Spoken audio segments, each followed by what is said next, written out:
What I'd like to do is introduce our speakers for today from Meow Wolf. We have Jilann Spitzmiller, who directed, wrote, and co-produced the documentary that I think many of you had a chance to see. It was shown last night, and some of you had the link for it. Sundance Documentary Fellow, maker of and cinematographer, I see, of a number of other documentaries, so welcome. And Lauren Cason, who's back at MIT. She was an intern at the Game Lab, which has been rehoused here. In fact, these are tables I'm sure you worked on when you were in your time. This all looks familiar, but I know this is not the same building. Not the same building, but the same people and same stuff. And Lauren is an award-winning creator in the XR domain and has worked at Apple and here at Harmonix. So welcome to you as well. Experimental storytelling, that's what both of you guys are interested in. That's what we do well here, reality-based, but eager to hear more. Welcome. Great. Well, thanks everybody for coming. I'm the Jilann part of this team, and I'm going to start us off. So I am a fairly traditional documentary filmmaker, and Lauren is in the XR side of our company, so we have two kind of different takes on things to present to you guys today, but we're really excited to be here and really excited about the work you're doing. And so basically what I want to talk about today is, has anyone been to Meow Wolf in Santa Fe, the House of Eternal Return? 3 of you guys. Okay, cool. What do you think? Yeah. I heard someone was obsessed with it, so I was happy to hear that. I've been a documentary filmmaker for 30 years. I lived in LA and New York for a long time, and then I just didn't want to raise a family in either big city, and I moved to Santa Fe and in 2006. And around 2008, this strange thing started happening, and it was very quiet at first. It was this DIY art collective called Meow Wolf. And over 10 years, they became incredibly adept and successful at making immersive art experiences. And so their one permanent exhibit that they have right now is called the House of Eternal Return. And so I started out working as an independent filmmaker and helping to tell the story of Meow Wolf in its first 10 years. And now the beast of Meow Wolf pulled me in, and I'm actually working there full time, making nonfiction. So it's an incredibly fast growing company that's trying to hang on to its anarchic DIY roots, but has become a B Corp, and that's a company that is socially profit margin driven versus all money driven. So we strive to do some good things in the world. Besides just making a profit, which we're not right now. But we're opening an exhibit in Las Vegas next year, another one in Denver the year after, another one in DC the year after that. So and there are many more plans in the works. Each of those exhibits will be a whole new story universe that has some ties to the other ones. But Meow Wolf is really looking at this nonlinear story world as the basis of what we do. That being said, the documentary is very linear, and I'll just show you a little trailer here. Well, if you've been to Meow Wolf, you'll know that one of the most exciting features is walking through this refrigerator into another world, and there are many opportunities to go through portals in the house. But I'll show you a little trailer for the film, and I'll give you a better picture of what Meow Wolf is, and then I'll get to the point of my talk today. So hopefully you guys can hear this. Doesn't look like much right now. As you walk down the hallway, you'll turn the corner. Eventually, you'll open up the refrigerator, and you'll wind up in another world. How like to describe Meow Wolf and how do you fit into the art scene? Meow Wolf is a venue for artists who felt like they were on the outside of the art market in Santa Fe looking in. The scene for artists who are trying to do something different, but we just didn't really exist. We were Santa Fe's orphans of neglect. The gallery arts world is a branch of marketing. It's time for us to just be an agitator. The art world needs to get shaken up a little bit. Rules, we didn't want hierarchy. We had no money. We started like pulling stuff out of dumpsters. I was tying trash together and fixing it to the wall. We're gonna do this as a job. All the types of weirdos, all good and bad weirdos. For us, it was just this creative explosion. Are we creating something that people are actually going to like? Not a single person got paid. We did this for years. There were 10 of us living in one tiny little room because all the money's going to the art. There's not even much money for that. It was insane. It was too much. How long did I do this for? How can we make Meow Wolf sustainable? We need a building. We need like millions of dollars. Where are we gonna get that? The idea of the person that can buy this for us being George Martin was really silly. It was like, please take a chance on us. Nobody else is going to. Okay, I'll buy the bowling alley. It's incredible. Four dimensions, all times, a secret story. It was just pushing the right buttons. It's just like burning down some old system and having like a hybrid phoenix of what art can be rising out of the edges. Not only is this crazy, but it's possible. We have to support those who feel like they're on the outside looking in, because that's how we were. That's where this is a success going forward.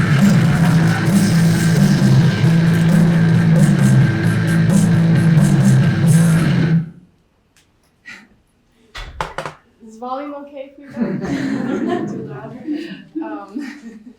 You can move back if it's too loud. So we had this documentary, which was the telling of the first 10 years of Meow Wolf, assuming there'll be more years of Meow Wolf. And we premiered at South by Southwest and did the festival circuit. And we had a distribution strategist helping us basically do a DIY distribution. And we secured a deal with Fathom Entertainment. I don't know if you guys know what that is. It's that one night event kind of theatrical release. We were going to release the film in 600 theaters on one night. And but before we did that, we decided to collaborate with a really interesting group out of New York City for our actual public premiere. And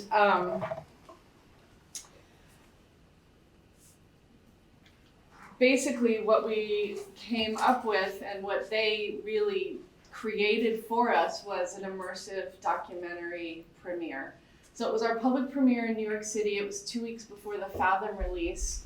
And we basically, I remember Little Cinema saying, so it's this group called Little Cinema, and the immersive experience was going to take place at the House of Yes. Has anyone heard of House of Yes?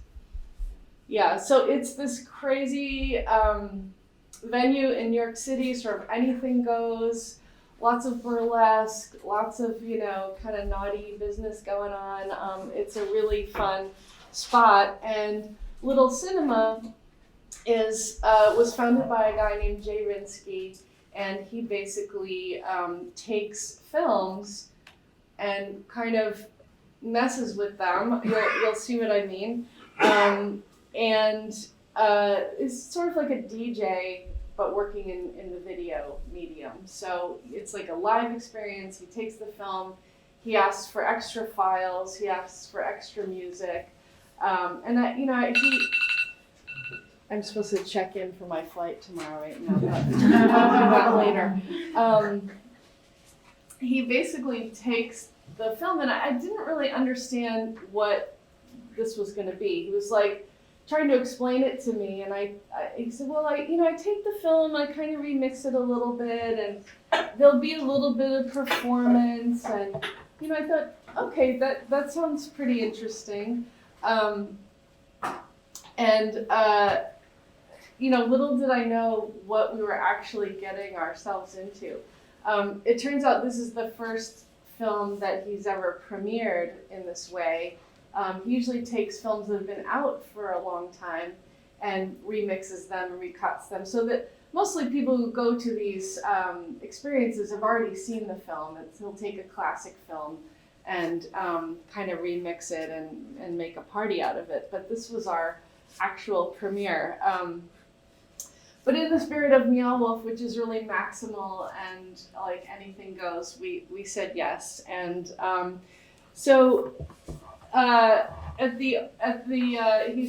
when he stood up on stage, I was in the audience and I thought, oh no. He says, "We are taking a documentary and putting it on acid. This will get very misleading. Things will get very confusing." And so I buckled my seatbelt and was very nervous. But here's Jay. And this was his 46th film that he had done this with. So he's really an expert at this point. And another part of his intro was, things will be happening above you, behind you, beside you. It's an interactive, immersive experience. Open up and put your inhibitions aside. And what really it is, you're a captive audience, but you become a very active audience. You become a participant in this story. Even though it's a documentary, even though, it's based on reality, and it's, you kind of step inside this world. And there he is during the performance. I'm going to show you guys some clips. Here, so you can see what I mean. But basically, just a few stills first. This is a George R.R. Martin character who, and I want to show you this image because there is a stage and there is, a projection. But basically, the real estate of the performance space is anything goes, and they use the entire space. So there's a mini stage in the middle, and that's where George is at the moment. And then he ends up being what do you call that? In flight. And I'll show you a clip of that a little later. But there's also some aerialists performing there in the middle stage. And just to point out, there's a bathtub right there with a guy in it, also in the water. And what they did, it's sort of, I think it was the beginning of the show when people are coming in, they raffled off the opportunity to take a bubble bath during the show. And so at some point, this guy made a big ceremony of getting down to his skivvies and getting in the bath. And you also got free alcohol. That's another thing. There's lots of bars at this place. And here's another moment where this was a really beautiful moment filled with grace. It's about in the course of the film, we talk about a person who passed away who was an integral part of the founding of the company or of the collective at that time. And this was a section of the film about his passing. And so it was this really gorgeous thing, which I'll also show you. And they also got the audience up on stage quite a bit.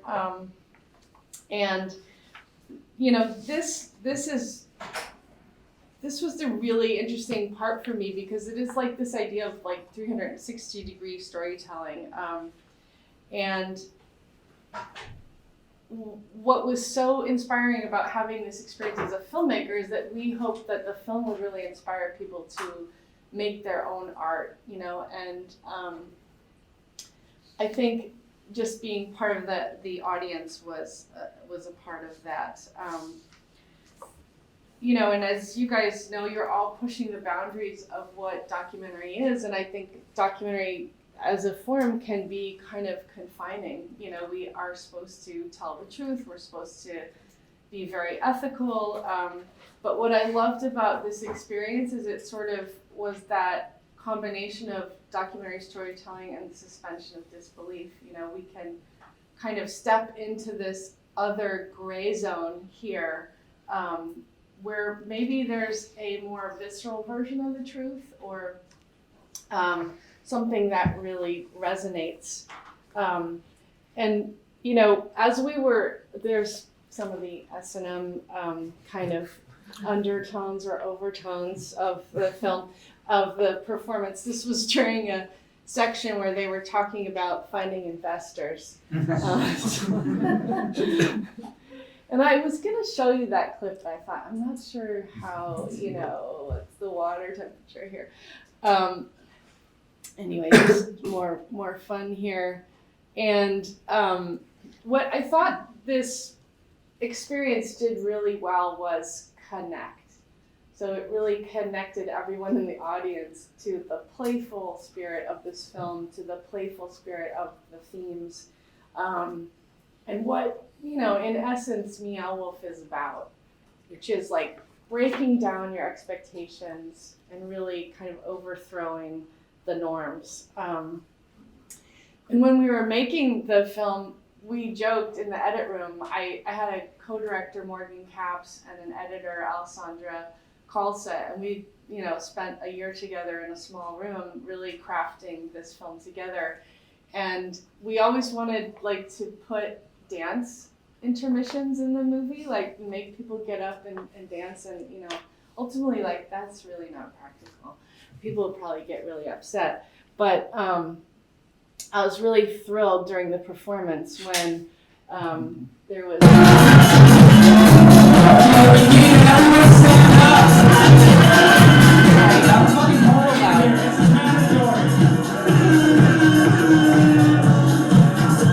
so you can see the mayhem really well here in the Troy dance party.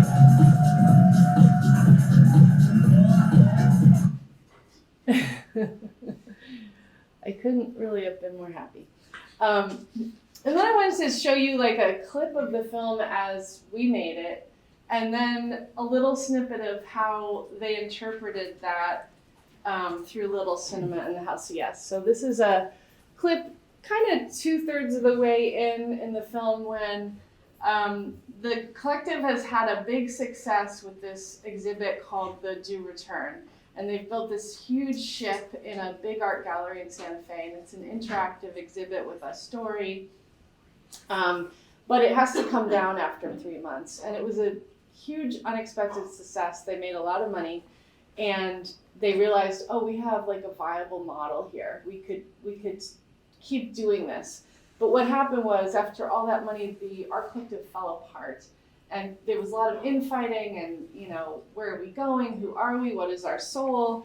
But there was a lot of little shows after that, and this was a small show called Omega Mart, which was a fake grocery store, but it was advertised as a real grocery store, and it was done in collaboration with a lot of schools in Santa Fe. So the kids came in and helped make weird products and stuff like that.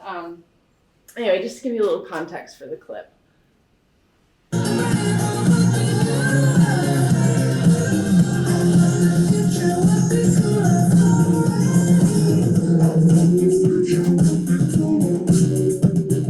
Attention customers, we have a special on Whale Song.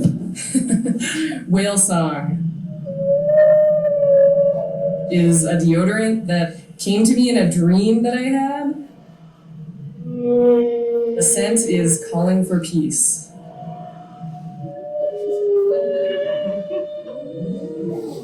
Whale Song deodorant, antiperspirant and antidepressant, is now on sale for 1/12 off. Okay, so that's our little clip in the movie. And then this is how they interpret it. Is a deodorant that came to me in a dream that I had.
And then the movie would just continue again. So this happened many, many times. The movie's 88 minutes long, but the performance was like at least 3 hours.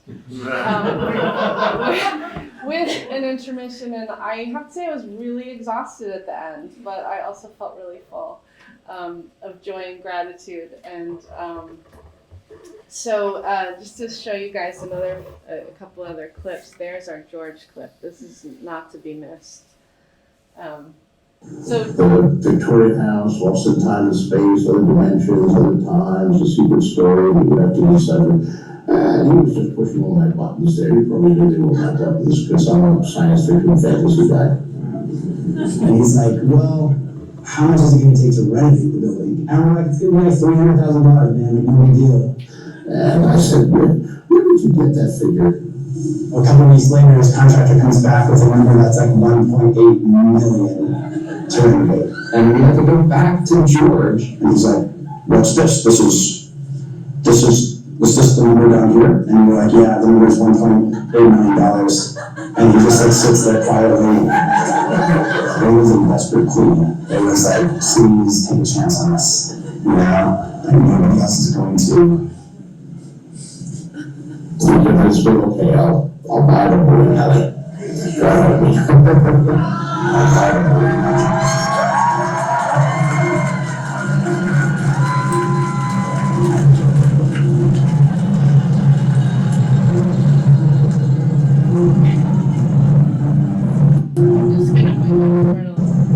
There's all this Game of Thrones stuff.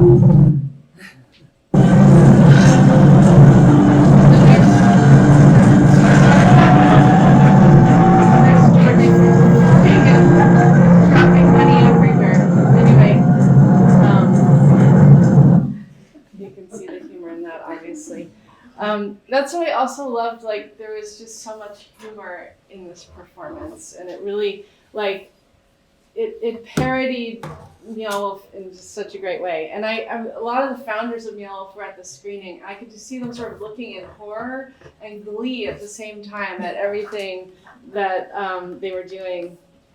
I just want to show you one more clip, and this is that section where one of the founders has passed away, and it's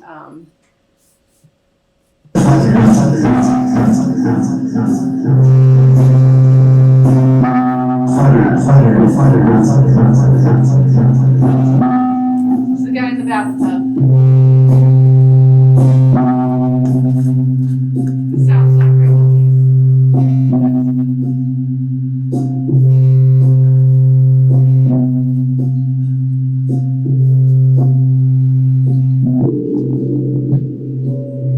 So, you know, during all of this, there's kind of video remixing going on. And at any given time, when they do these interludes, there's 2 or 3 things going on at the same time.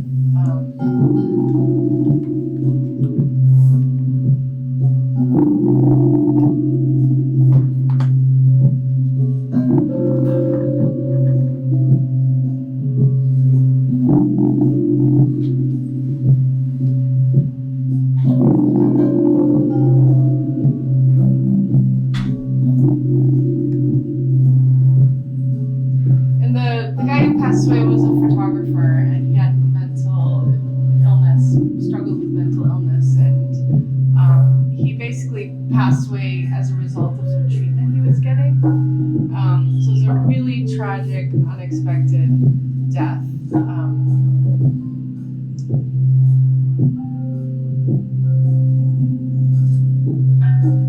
This was a long piece, but I won't make you guys sit through it, but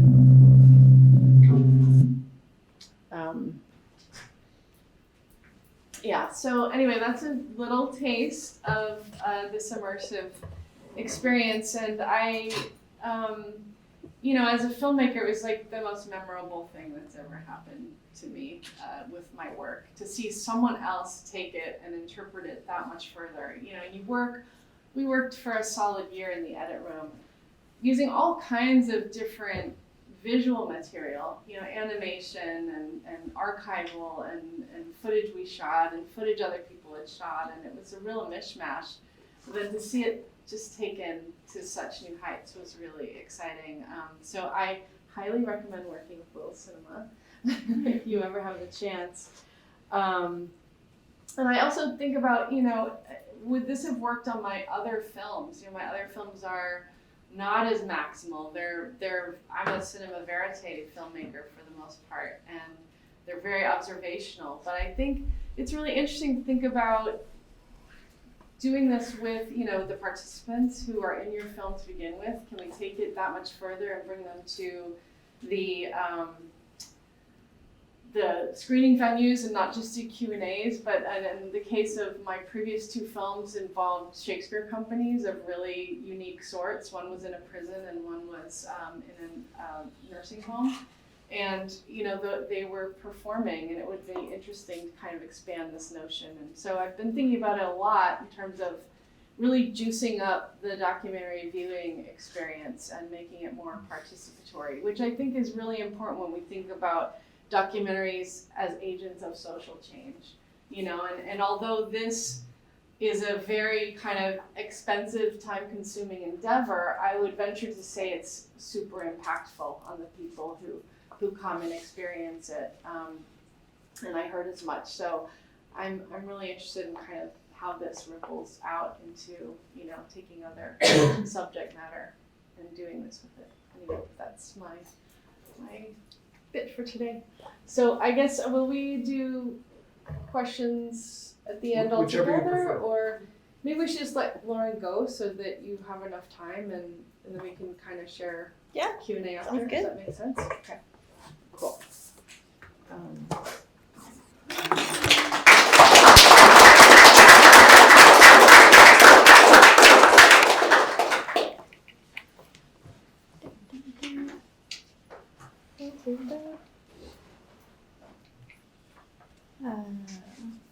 One second to make sure that the sound is correct. Okay, we're good.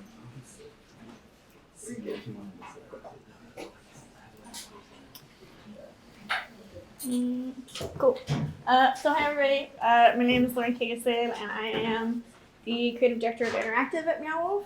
And I'm going to be talking to you about some of the things that Meow Wolf has done in the spatial computing space, and what we've learned through those experiments, and what we hope the future of those technologies might look like. So a little bit more about myself first. I got a little intro, but I got my start here with you guys as an intern making squishy virtual objects. From there, I spent a long time in the games industry. I worked on Monument Valley 2, Luna, and Where the Water Tastes Like Wine. I spent a little while as a prototyper and a designer at Apple. Now I very happily made my way to Meow Wolf, and we're trying to figure out how emerging technology can enhance the storytelling and the world building that Meow Wolf is really well known for. So Meow Wolf had an XR specific team that was started a couple years before I joined, and now we're a larger department. We're the interactive department, but I want to take you through some of the work that team did before I came on. So the first project they did was called the Atrium, which they premiered at South by Southwest. And in the Atrium, you play as the hamster from the House of Eternal Return, who's named Sasku. And you go on this like crazy, trippy journey through your hamster mind and multiverse.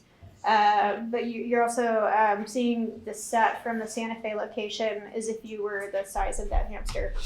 And it's cool, it's super weird, it's strange. And they built this haptic platform that you stand in the middle of, and you're seeing it facsimile in the headset, and you're using your hands like this to move around. Actually, we have an amazing documentary team who made a video, so let's just watch that.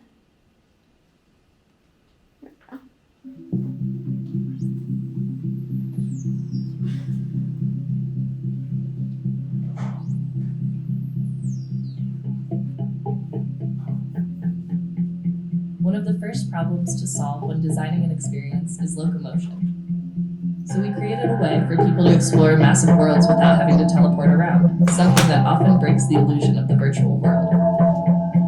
Our haptic platform was designed to enable entire families or groups of friends to traverse digital worlds.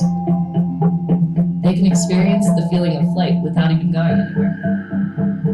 We think it's an amazing narrative tool for mixed reality storytellers and location-based music and game experiences. In the Atrium, you're not just floating in a virtual world, you're physically grounded by the installation itself.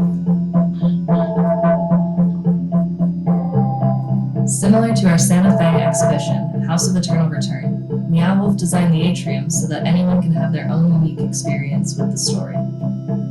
The beauty of real-time storytelling is that the world responds to the player's input. Real-time narrative provided the same level of agency and exploration that our physical exhibitions do.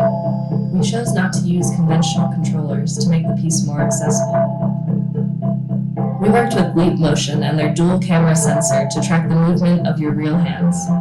Because it's based around your natural movement, anyone can do it without having to grab a controller or use buttons. The Atrium, which originally began as a research project, introduced us to new technologies like Faceware's live real-time animation software, which uses computer vision and deep learning to track your face and pilot animated characters in real time. We're using Faceware to connect someone outside of VR with someone on the inside of the headset experience. At Meow Wolf, technology, storytelling, and art dance together. Chaos distilled into creativity. Our artists and creators are always looking for new tools for including the viewer in the experience.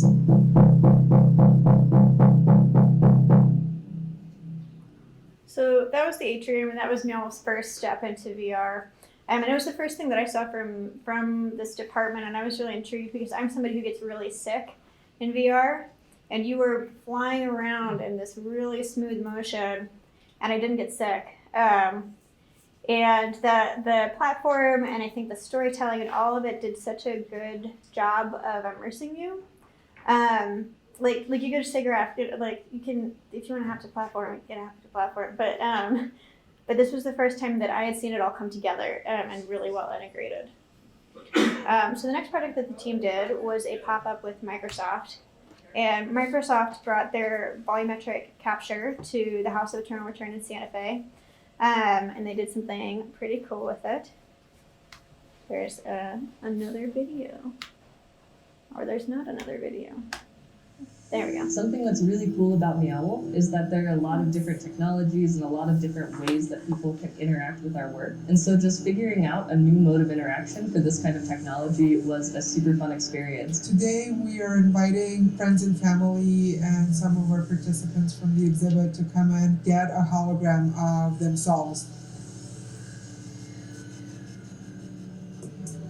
The problem that people have with tech experiences is that they're exactly what they sound like. They're tech experiences. They're experiences that are driven by the capabilities of the technology rather than what people would want out of a story. We're at the edge of a brand new future. That future really is spatial computing. And spatial computing renders the world more like the way we actually move through the world. Not as the director wanted to see. Meow Wolf is the best partner to be doing this. They're so creative and they bring all this talent and energy to something that people want to experience. I'm super excited to see how people play with their holograms in the space.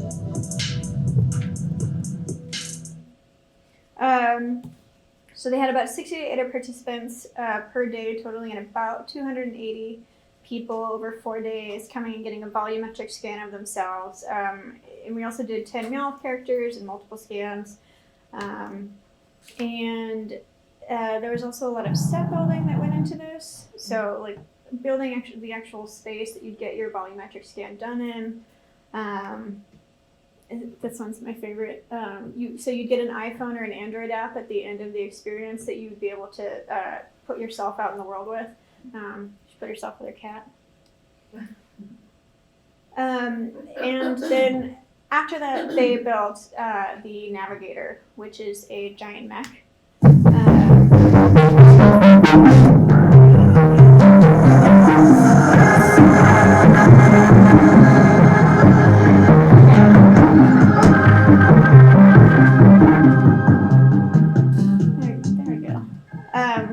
So this was Meow Wolf's first true actual cross reality experience. And the idea was to have a navigator, which would be our participant, who would ride this giant mech and bond with it. And using the control panel, which has a custom capacitive touch interface and a trackball and a bunch of other stuff, you'd be able to explore and arrange planets in this virtual orrery seen through the magic leap. Let's see.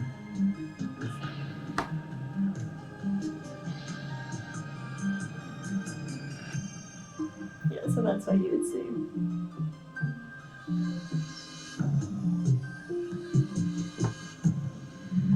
So they done all these like sort of smaller pop-up experiences and wanted the chance to bring all of it together and test.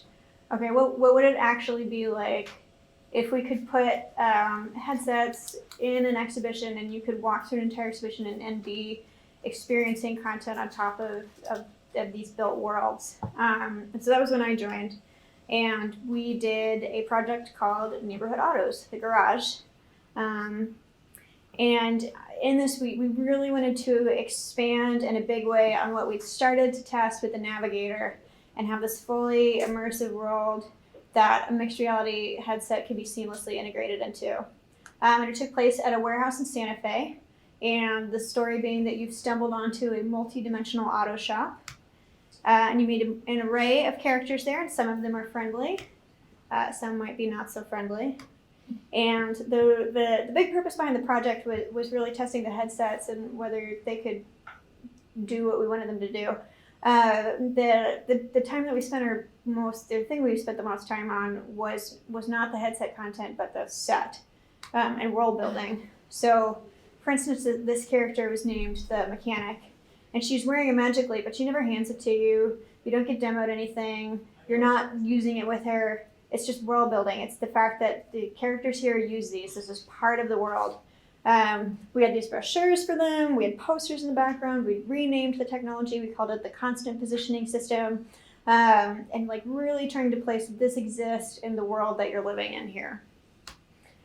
So participants would come in, they'd get their introduction in that waiting room, and then they'd walk into this. And some of you might see a familiar player there, which is the Atrium, which we ended up using in a totally different way, and the Navigator in the back. And the first thing they would do is they would meet with Dot. And Dot had an instrument which we called the Shard, which would align their cosmic energy with the compos. And it's this big capacitive touch instrument.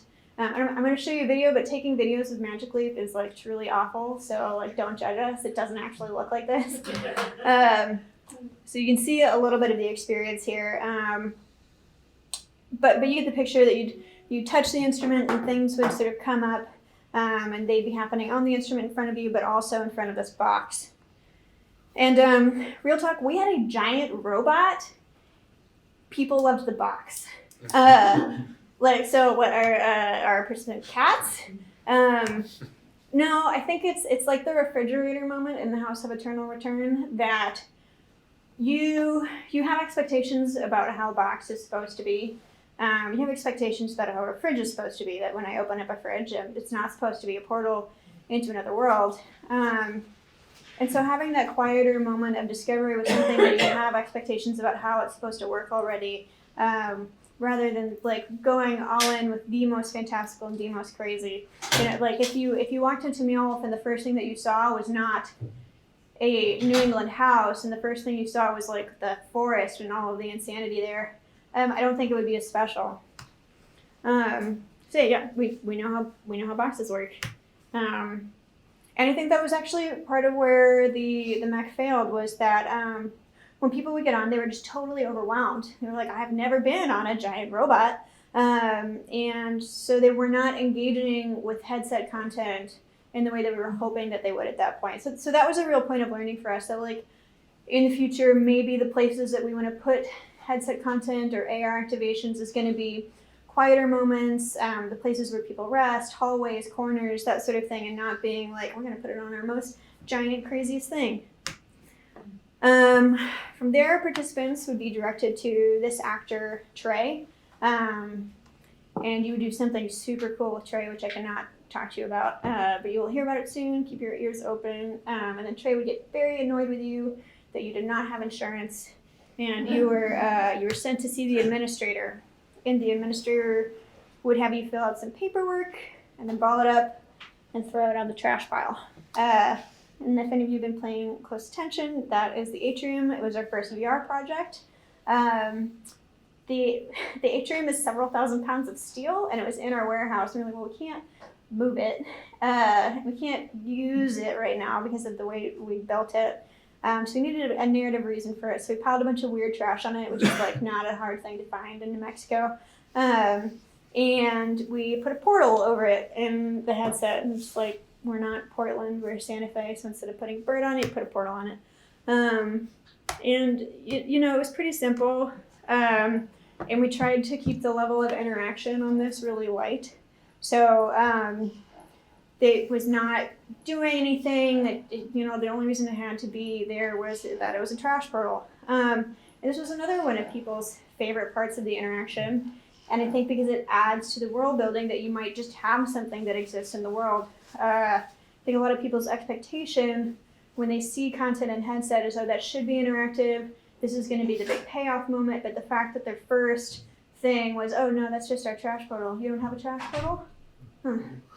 And from there, you'd visit the mech and you would go through the whole Navigator experience. And we added a little, you're my only Obi-Wan, save me, hologram moment with the mech where she tells you her backstory. That's the panel. And then this actor would take you through going through the whole ride and stuff. And that was the most of the experience of the garage, and there's certainly more narrative that I could go into, but I want to go into some specific learnings that we got from this. So first, actors are the best. You should always use actors. This was our acting crew, led by Emily Rankin, who was our theater director for the event. And there are so many ways in which actually hiring actors is better than trying to do stuff yourself. But I'll go into one that really saved us during the event.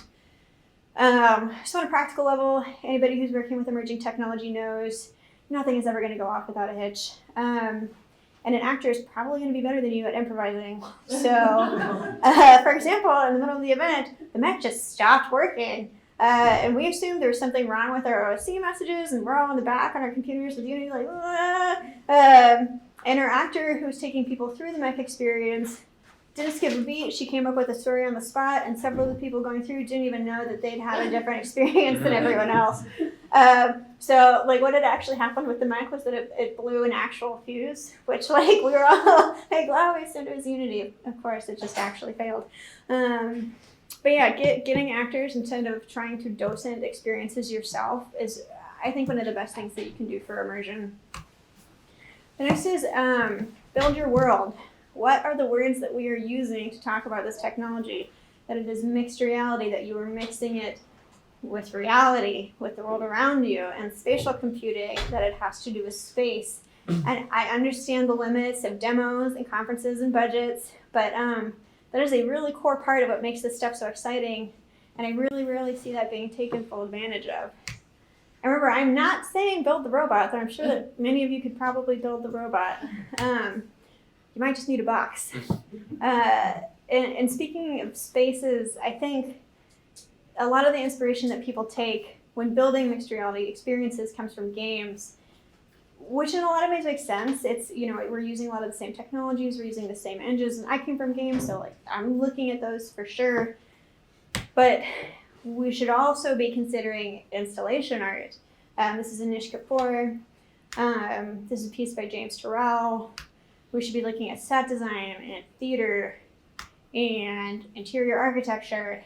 And people have been thinking about how people move through and relate to spaces for a lot longer than we have been putting digital facsimiles of things in rooms around ourselves. And we should be learning from those people. And also just coming back to building things, think really hard about what you actually need to make digitally. This would not have been that cool if the box were not real and it were a really well-designed intergalactic box done in Unity with perfect PBR textures and crazy particle systems. What makes it cool is that it's reactive to the physical real space in front of you. So what parts of the experience that you're trying to create are actually enhanced by holographic content, and how much of this could you actually just build? I think this is really well illustrated by Guillermo del Toro's philosophy when it comes to special effects. And I hope some of you have seen this guy. It's a monster from Pan's Labyrinth.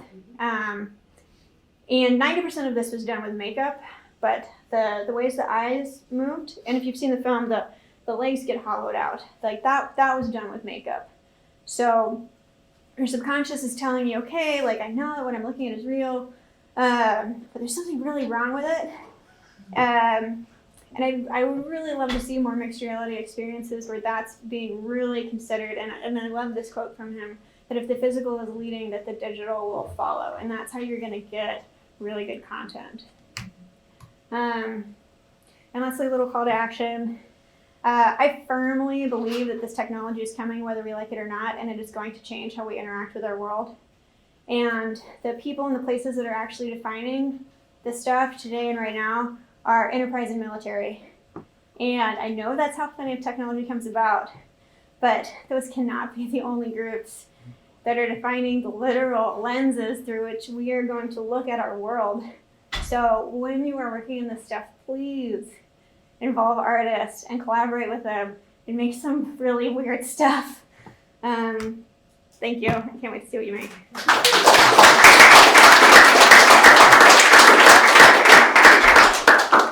So we'll have time for Q&A. I need to make an announcement. I've been personally delivered a note from our colleagues in the Media Lab. This is one of their member weeks, closed member week. And so they've asked us not to go to that side of the building. Don't go into E14, stay on this side. Sorry. Normally it's open, but right now it's shut.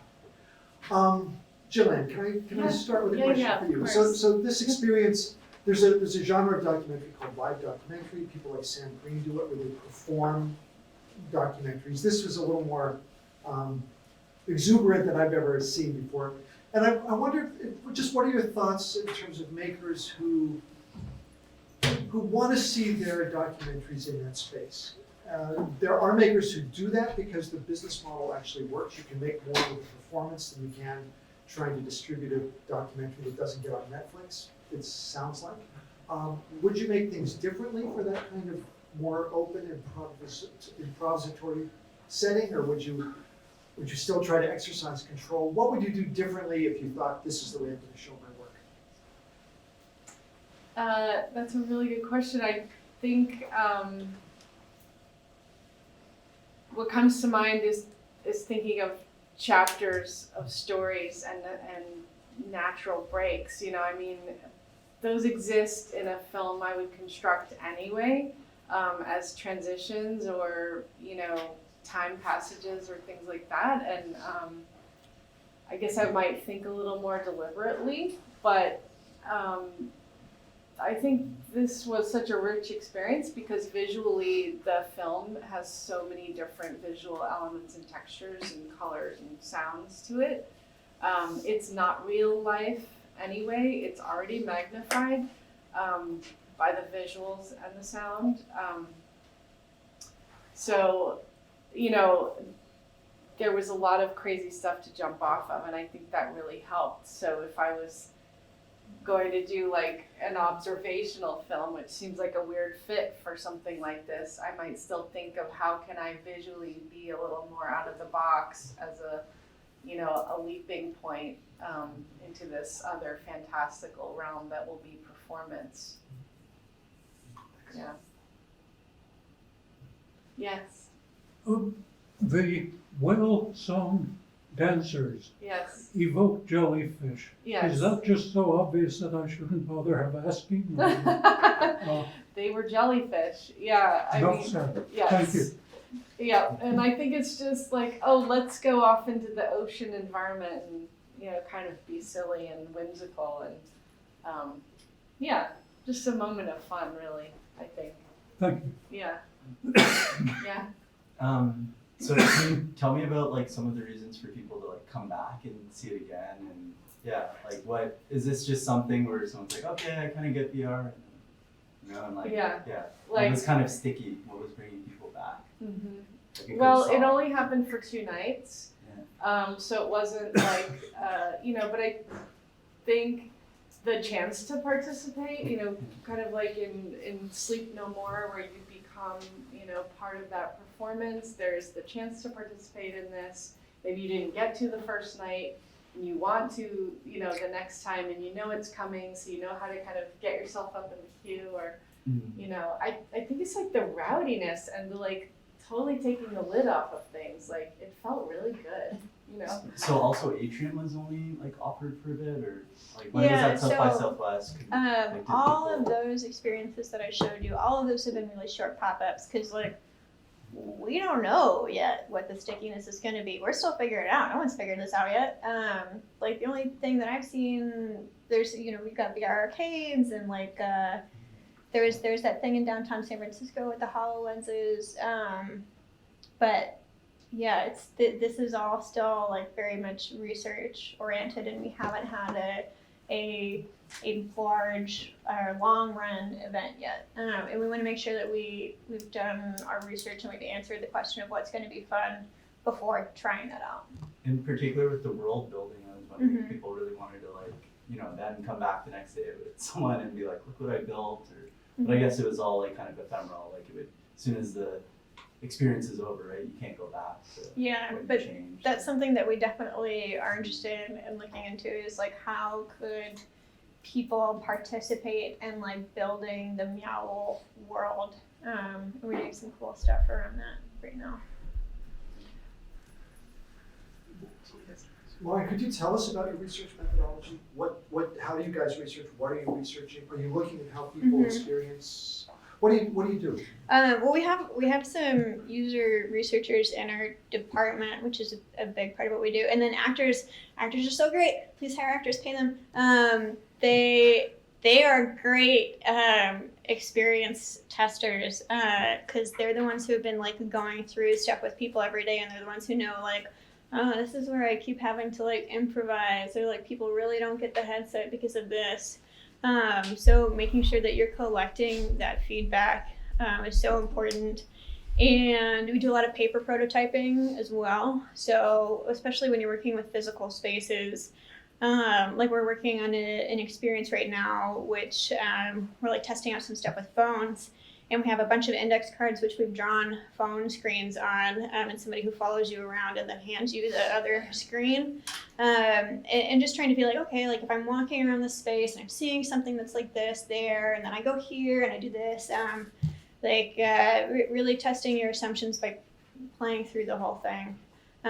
We did that a lot on Luna as well. So Luna is a VR game that I worked on at Phenomena, where you're sort of turning this world and you're placing trees, and it's like a little bonsai garden. But we had a big bowl of sand and a bunch of Playmobil toys that we would do our game design by like placing the Playmobil characters in and seeing what felt nice, and like, oh, okay, is this the right size?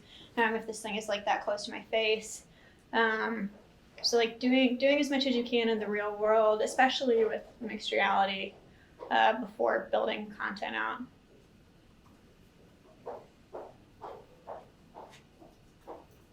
Yeah. Yeah, you're right at you go. Yes.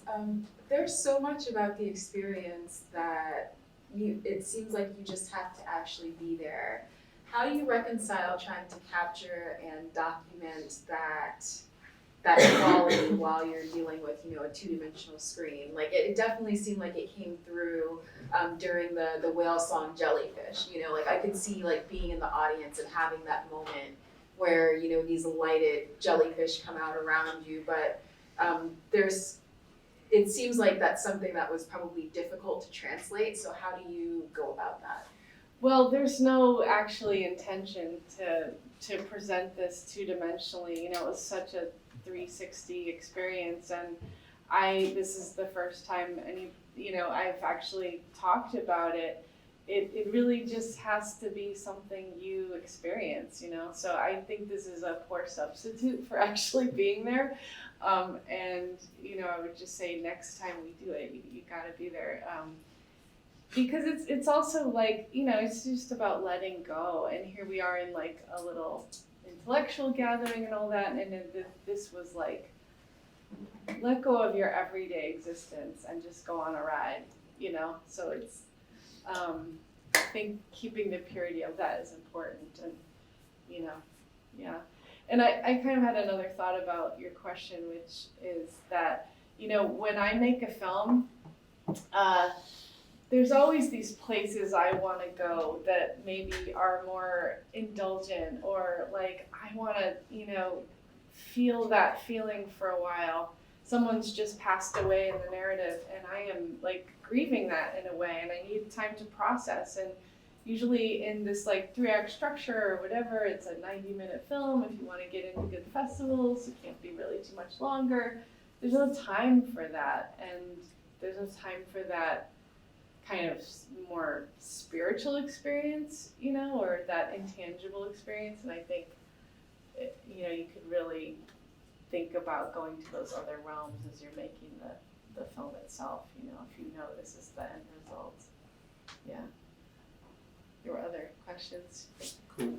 Well, thank you both for presenting sort of different elements of the project and the organization, and maybe just building off of what William just asked about the research process. And I was also wondering, I mean, just because to see, I mean, I haven't been to these spaces, but to see them on the screen is to see kind of, you know, a couple hundred years worth of a sort of history of immersive screens and amusement technology and everything from Coney Island to panoramas. And I mean, is that part of the research in terms of looking to this sort of past precedents and modes of practice and things like that? And then I guess just a broader question, one of the things sort of talked about in the documentary is just the struggle or the challenge of sustaining the kind of insurgent grassroots ethos of the company or the organization, the collective, but then also just dealing with the practicalities of this just incredibly resource intensive craft, and how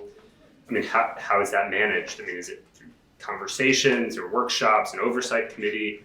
Yeah, I mean, especially going forward. I mean, there was the mention in the film of $1 billion company, and that evokes all sorts of things, but I was just wondering about how that's managed sort of on the ground. It's a struggle that a lot of us feel, and it doesn't feel that different to me from indie games. Like that, the curse of success there. When you're all making some stuff together and it's all scrappy, and then it does well, and then oh shit. But I don't know. What do you think? The company is definitely struggling with that, and maybe like went too far into the order side of things to mobilize the resources to build these new exhibits. And everyone is constantly asking, how can we get back to more chaos, and is it even possible now? So it's an open question. It's a constant struggle. Yeah, and you know, it's like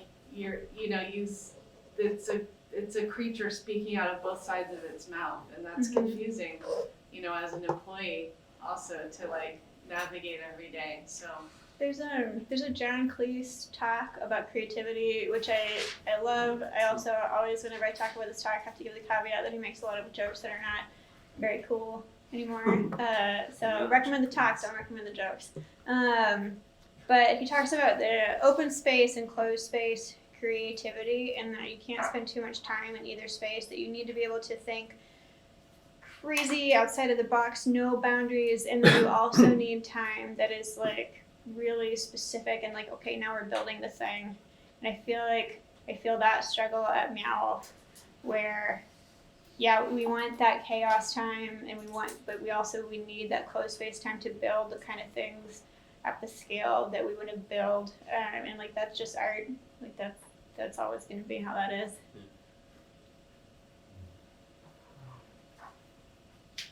I had kind of a question for both of the presentations, where it's like for the performance that you talked about, like how many people? I know so there's one guy who like does the remixing, you know, but how many people are actually involved like in the presentation of it? Like are there that many like lighting designers, set designers, like yeah, I'd say there was maybe like 25 people altogether, and you know those performers were from House of Yes, and they work in that space all the time.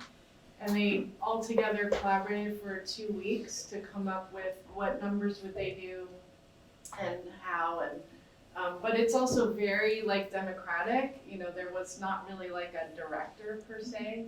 It was kind of like, well, I want to do this part and I want to do that part, and then they all mashed it together.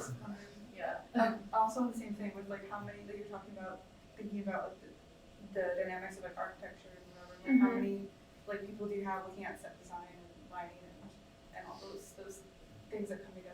Yeah, so our department at Meow Wolf is sort of weird because we were really small, and then we'd largely work by like pulling people in from other departments briefly to build. So like a lot of people would touch any one of these projects.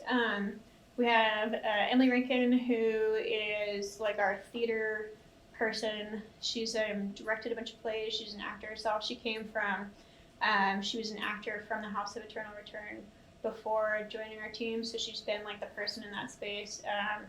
So she's really in charge of that sort of thing. Set building, that sort of stuff. For the garage, we got some contractors, but we also had a creative director just for the space. Sandra, I can't remember her last name. Do you know Sandra's last name? Sandra. Well, Sandra's great. She did the direction for like what are we building, and then I was leading the team that was doing the content.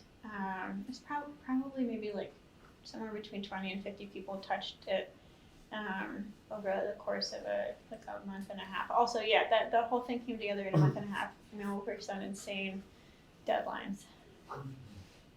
Yeah.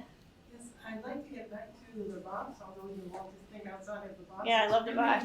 It's fascinating that this is the exhibit that worked well to introduce new technology, because in the history of emerging technologies in cinema, and since the 19th century and before even, we often revisit contents with the new technologies, adaptations with the new technology, so that there's a step up from something people are familiar with in terms of storytelling or content, and then you bring them that new technology. So this brings me to a question where you said you want to keep chaos in the research and the experience of the spectator, but what guides, you have like a spectator's journey kind of design in your head, or is it just the meeting this object with that object and then creating a world that will be different, and bring a different Spectator's journey, we definitely have we'll start with a feeling,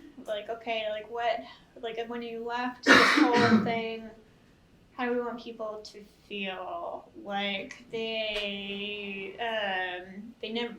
understood how this thing worked, and they didn't feel stupid, and they felt like they'd seen something they'd never seen before, and starting with platitudes around that, and we do have to. For this one particular, we did have to map out very specifically, okay, you go from here to point A to point B, because working with actual spaces, that is a limitation of people running into each other. But yeah, we do heroes journey maps and stuff like that for visitors. Does that answer your question? Yeah, I mean we could talk about Yeah. Hi, I'm a sound designer and did not get a sense of the sound components in your whole entire presentations. Mm-hmm. That to me is really an important part of the visual world and seems to lack in that world. Mm-hmm. My feeling is it needs to be like a balance between the two. Yeah. And I did not get that feeling. So the sound was a huge part of the garage's design, and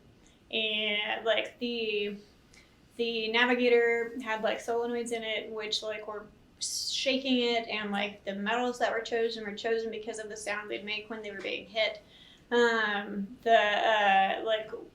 One of the reasons why, or one of the things that we think the Magic Leap is lacking in is its spatial audio. And that's probably one of the most interesting things about XR design, is that you can place audio in a space, and that will do more for making you believe what's in front of you than all of the crazy materials in the world. So that's like a whole other talk, which I would say our lead sound designer should give, because that was not my creative space, but it was a huge part of what we were talking about, or what we were working on in that, and it's something that we're really interested in. Hi, I'm Kathy from the Public VR Lab here in Boston. Yeah, hello. Hi. So one of our goals is to try to help people understand how they can do this at the local level. Mm-hmm. And so we have, for example, in our community in Brookline, we have a puppet show place. And so we've been talking with them about, how we can create content in the public interest, but that also is creative and artistic and weird. And the big challenge that we're both facing is just the lack of resources to be able to experiment. Mm-hmm. And so I look at what you're doing and thinking, oh my gosh, I could even just do like 1/100th of some cool project with our local collaborations. So I'm curious if there's any thought inside of your organization about how you might help collaboratives start and get skills and do workshops and workshopping and help provide that expertise. And maybe that's a way to get back to that collective, those collective roots too. That's not as maybe as much profit based, but you could still charge for them, but it would help spread your work to others locally. I would love to direct you to our DIY fund. Okay. So we fund projects, or you might be able to speak to us better than I can. There's money, we can give it to you. So one of the ways Meow Wolf gives back is the DIY fund, and I think that the submissions are open right now and probably closing soon. They just opened a few weeks ago, so I think they're open now. But any art collective of any kind can apply for operating funds, for building funds, public safety upgrade for their site, etc. Shows. So yeah, I would highly recommend that. That's great, thank you. Hi, I'm Nadav. I'm a fellow here, and I luckily got to visit Meow Wolf a few years ago. Well, no, actually, I almost visited a few years ago. I visited finally this year. Was involved with Currents. Oh yeah. Yeah, Currents. So and what I noticed, I mean, it was a wonderful experience, and by the way, very sonically rich, just to respond. So I mean, on site, sound was definitely a really strong component. And then, but what I noticed is, I mean, the difference between my experience and stuff that was shown in the film, and also the kind of short-lived XR projects that we're mentioning is the involvement of live human beings, right? Kind of performers and actors and so on. So when I was visiting, I didn't encounter at least any kind of actors or performers, and I know even some of the people that worked with me when I was doing my installation, there were performers who kind of work at Meow Wolf. Yeah. So I know that it's an ongoing thing, but it's just an interesting question if you think about longer-lived, integrating like longer-lived XR elements in these longer-term installations. How, I mean, if human beings are such an important, and human performers and actors are such an important element, how can, what are some strategies or kind of systems you're coming up with or came up with for an ongoing, more like, almost like somebody who's going to work, but kind of activating a space or an installation? I mean, what are some, and also for the technology itself, like are there some longer lasting kind of installations you're working on? Yeah, this is something we've been thinking about a lot, and especially Emily Rinkin, she's working on a talk about this right now. So I would suggest writing that name down, and if that's something that you're interested in, you should look for her on the internet soon. She will answer your question way better than I'm about to. But that we're increasing our performers in the house, or we have increased them since probably since you've been there. That we have aerialists and we have people who are specifically there interacting with kids, and that we're planning to increase the sort of performer presence at future exhibitions in a big way. I don't see any way that in the next 5 years any sort of activation can happen without performers being an integral part of it, partially just because of where the technology is, like the times at which it fails, the how often you have to switch it out because of heat problems. So like it's just practically you have to have somebody there, and you can have a docent or you can have somebody who's like immersed in the world. Yeah, well, to clarify this, I actually think it should be always a component, right? Because Yeah. I think that's exactly what you were saying, how to counteract the kind of military-industrial aspirations Oh, built yeah. into these technologies. Is Yeah. The Keep human the human presence hand in makes it, such yeah. a huge difference. Yeah, and absolutely. But then just from the practical point, like not a choice. But and then from the art point of view, like absolutely having them like it's theater, it's space, people are in it. That's important. I know in the summertime it's more performance heavy in the house and Halloween, and there's certain times of year that's definitely more resources are put into that. Yeah. Why during the summer?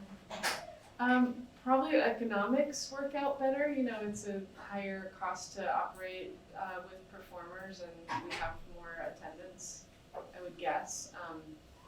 It's also to mix things up, you know, make it feel different.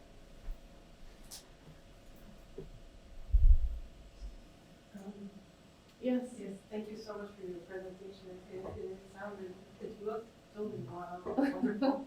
I think it's great that you let people just interpret your film without, and if you make another one, I think if you think too much ahead of what they might do, it might, I totally, follow through with what William was saying, if it changes your own, unless you do it with another friend. But my question is this something that you would do in-house at Meow? As a Meow? In like the DC exhibit, there'll be a theater space in that exhibit. So I think like something like this could come back and do short runs or even be happening all the time because that's a pretty tourist-driven economy. Jay is also working on developing one of these performances around all the video content that was made for the House of Eternal Return. So it's not documentary content, but it's narrative video and audio, and so he's working on a slightly different show. Yeah. Once again, in the history of cinema, sorry, this is my field. There have been multiple experiences since early cinema of having people interact with the film, whether they were making noise, whether there was, of course, music accompaniment, volume on top, speaking on top and all that. And it could be interesting to go back and see. And I was thinking also the Rocky Horror Picture Show. Definitely. Which is probably in the same family of experience. And you know the Cirque du Soleil, probably, where they integrate multiple screens and aerial views. I'm just thinking it could be interesting to go back in history and see how yours fits in. Yeah. And one thing that Little Cinema does is they like literally visually elongate and change the content of your film, just on the screen itself, regardless of the other mayhem that's going around. But do you think any documentary can be like that? I kind of would It's like to scary see to it. Yeah, I would like to see. I do. I mean, it's just how open are we as audience to, but I think absolutely. Yeah. So it's an interesting way to do it. Well, thank you. Hi. I wonder if we can hear more about the experience of the garage in terms of the Magic Leap technology, because I'm pretty sure that you are one of the first companies or collectives that worked with this technology, so I'm sure that you have a lot of insights and the constraints of the technology, the user experience, in terms of design process, everything. I'm really engaged to know about it. There was a thing that I thought of that was like, this is pretty important when they're came with headsets that I didn't say earlier.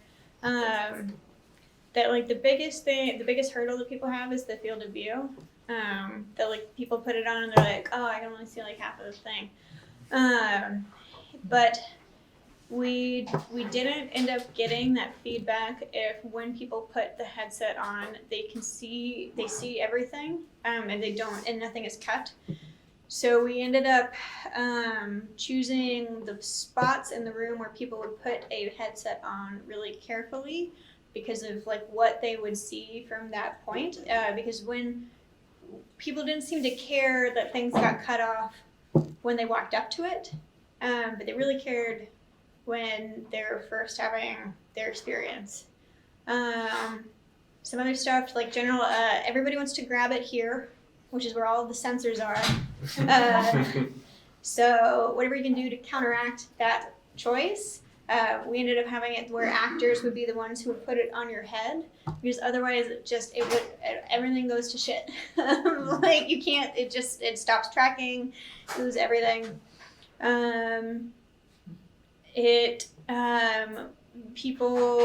People are scared to tell you that they don't understand what's going on. We had a participant go through with the headset off the whole time. And like we were like, oh, so you see the portal and you see the robot and you see the deer in the box, and they were like just not saying anything. And we realized they were like, you haven't seen anything, you're just wearing the headset.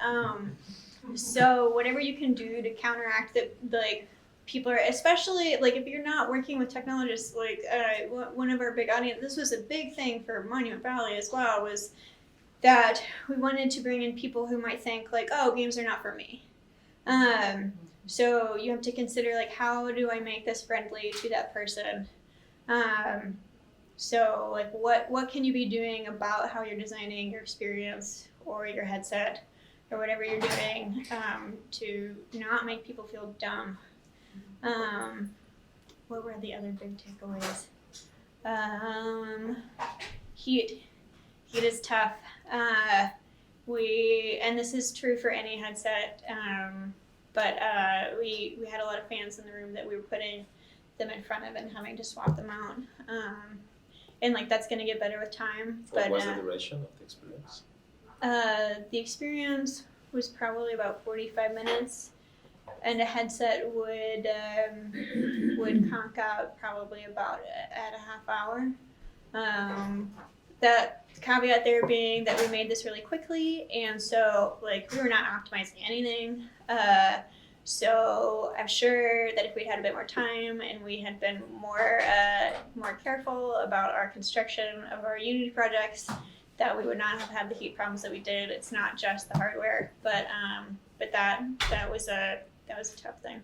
Why did you guys have such a short timeline? Because why did we have such a short timeline? I think it had to do with like there was like a particular person who's so George R. R. Martin was going to be able to come to it, and it was like when we could get him in.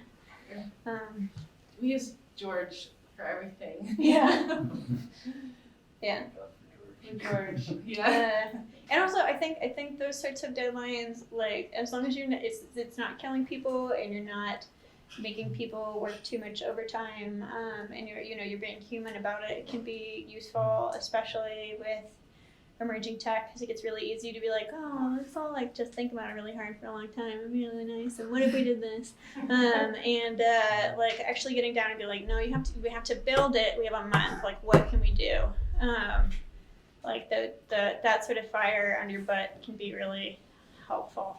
So we probably didn't need to make it in a month, but we did it.